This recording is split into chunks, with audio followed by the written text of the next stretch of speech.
So let's go over how to do the unknown report. And I'm going to do, I think, 3 videos for this.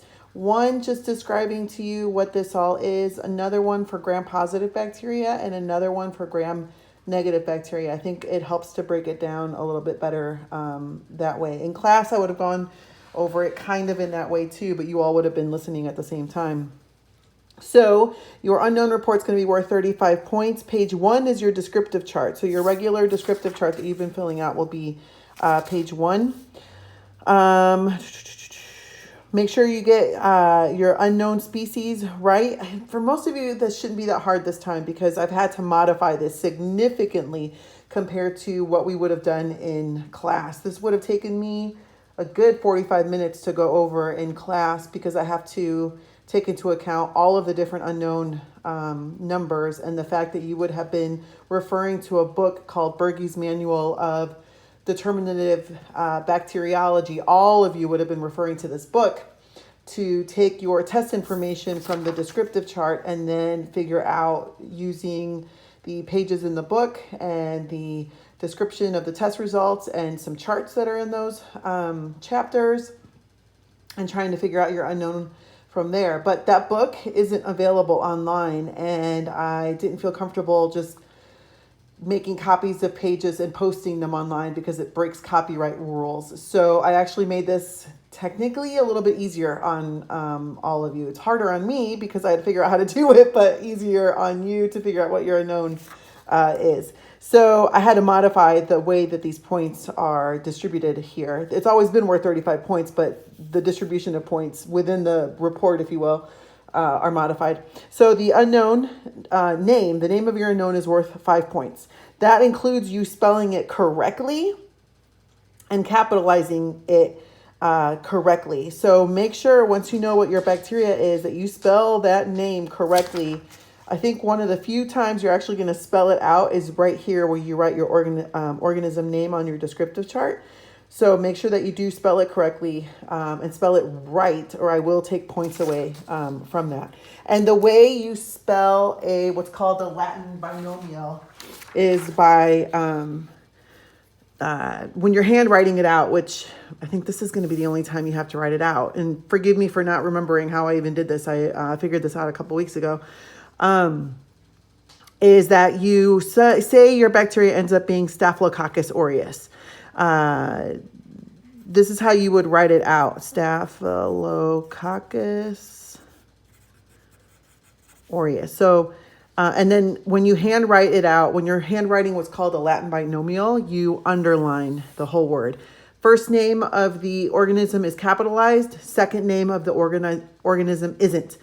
If this is misspelled in any way or you don't capitalize this word, which is the genus species, and you don't make this a lowercase, it's called the species name, then I will count points off and take points off accordingly. So make sure that you spell it correctly, capitalize this word, don't capitalize this word, underline the whole thing as you're writing it down in your organism name on your unknown report or your descriptive chart. Okay, and I'm even telling you that. I tell you that under B, that I want it written out correctly.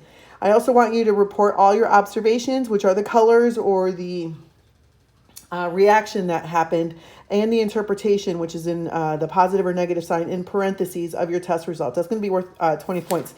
So all in all, this descriptive chart, if you do it correctly, and you should have been doing it correctly from day one, is worth 25 out of the 35 points for the whole unknown report. So make sure that when you're writing your test results that you give me the color and then the interpretation of that. So in areas like this where urea, starch, and indole don't have anything for you to write out, make sure that you did write out the color that I either gave you or you saw or the reaction, and then the interpretation, the plus or negative in parentheses for all of these test results, okay? Do that well, and that's 25 points out of 35 for your descriptive chart. Or I'm sorry, for your unknown report.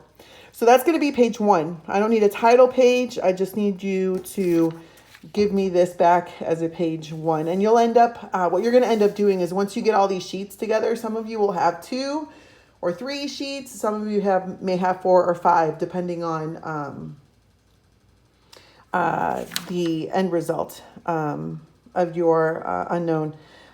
And yes, you will be typing out your unknown because you have a paragraph that you're going to be writing stuff on. So when you type out an unknown number, by the way, or an unknown name, a bacterial name, a Latin binomial name, instead of underlining it, it's italicized. But the same thing is true. This is uppercase and this is lowercase. Okay, sorry, I'm kind of going back and forth here. So once you do all of these sheets and you have all of these sheets ready, what I'm going to want you to do, if you have access to a scanner, then by all means scan them. Probably likely that'll automatically turn them into a PDF file, and then you'll email that to me.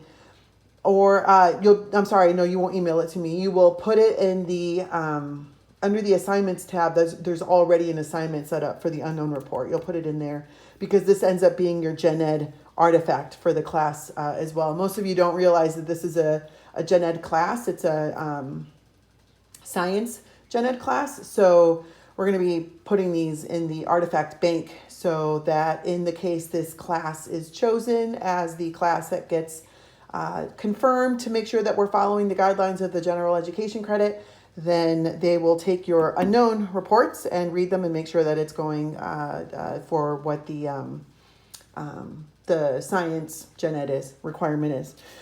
So you will hopefully have a scanner or some way to scan something and then convert it into a PDF file. It usually just automatically does that and then put it in the assignment sheet. If you don't have it, you could certainly take pictures of everything.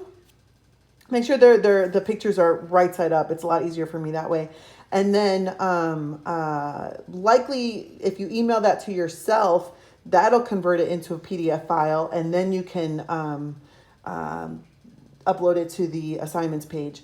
Or I heard that on the iPhone, there's a trick that if you open your notes, there's a scanner portion under notes that you can scan and it turns it into PDF and then upload it onto the assignment tab for the unknown report. So however you need to do it to turn it into an electronic version, that's what I need to be turned into so that I can not only grade it, but it's there for the GE artifact. Okay, so next video is going to handle, I'm lying. Let's keep talking about the unknown report here. Okay, so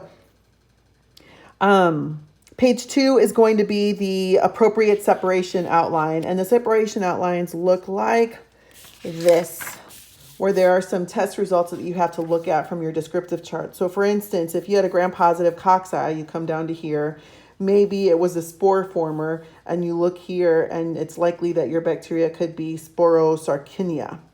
By the way, I have also uploaded in the unknown report module, there is a Word document labeled Microbiology 223 Possible Unknown Species List. That's going to be the list of what your bacteria could be. So if you end up in a group here, like Sporosarcinia does not exist on the list, then something went wrong above that. Hopefully no one ends up in that scenario. But you will want to, for sure, refer to the list, the unknown species list, to confirm or deny that your bacteria belongs there. And this is going to give you the name of the group. So for instance, the group is Sporosarcinia. So there's likely a bacteria called Sporosarcinia something or other. If you were, say, gram-positive cocci, and you were a non-spore former, and maybe you had a catalase positive bacteria, you would belong in group 6, and that would be Micrococcus or Staphylococcus. And when you look at the unknown species list, you'll notice that there's 2 Micrococcus species. There's Micrococcus luteus or Staphylococcus aureus. There's Micrococcus roseus, and there's Staphylococcus epidermidis. Your bacteria could be any of those 4. And you know that because you checked the species list and confirmed that where you ended up in a group, at least one of those bacterial species is in that group, okay? Group and genus name are the same thing. So this is the genus name of the bacteria that your unknown could be. This is a genus name. And then the species name would be the whole name. Okay, so that would be page 2. For some of you, you will have 1 separation. Actually, most of you will have at least 2 separation outlines. You might have 3 or 4, depending on what type of bacteria you end up with. And also depending on the bacteria you end up with, you may have to go above and beyond a separation outline. You may end up with something that looks very similar to this, which is called comparative analysis chart. Some of you that have a gram-negative bacteria will end up here and end up having to use this chart, which I will describe when I talk about gram-negative bacteria and how we're going to handle gram-negative bacteria. So those will be page 2, but really it might be page 2, 3, and 4, or 2, 3, 4, and 5, depending on what your unknown is. And then page 3, the last page of your report, is going to be a paragraph on disease. So now that you know what your bacteria name is, I want you to go to a reputable web source and look up what diseases your bacteria could have caused. Because that's important, right? You worked with this bacteria for 4 or 5 weeks. You would have worked with it for about 8 weeks. It would have been nice to know what kind of infection you could have gotten if you had maybe swallowed the bacteria or something. So I definitely want you to figure out what kind of disease your bacteria causes. Obviously, you don't do this until you know the name of your bacteria, and that's going to end up being 4 points. So it's just a short paragraph. It doesn't have to be very long, letting me know what kind of diseases it causes. And again, it has to come from a reputable medical website. And then on that same page, I want you to cite cite where you got the information from. I am giving you the test results of a whole bunch of your unknown tests, and those all came from Berge's Manual of Determinative Bacteriology. All of yours came from that, so I need you to cite that, and all you have to do is cite how I have it here. And then your other citation will be what website you use to figure out what paragraph your bacteria causes. Those of you that end up in the Bacillus species, and I'll talk to you when I go over how to do the gram-positive bacteria, you will also cite this, Berge's Manual of Systematic Bacteriology, but only if you end up in the Bacillus species. Everyone else is going to be using this determinative bacteriology, Berge's Manual. And then you'll also then cite the paragraph on disease. So all of those sheets, however many you end up having to have, again, you will scan and then upload them to the assignment that's already in the assignment tab, or take a photo of them, convert them electronically, hopefully into a PDF, something where they're right side up and easier to read, and then upload those to the assignment tab.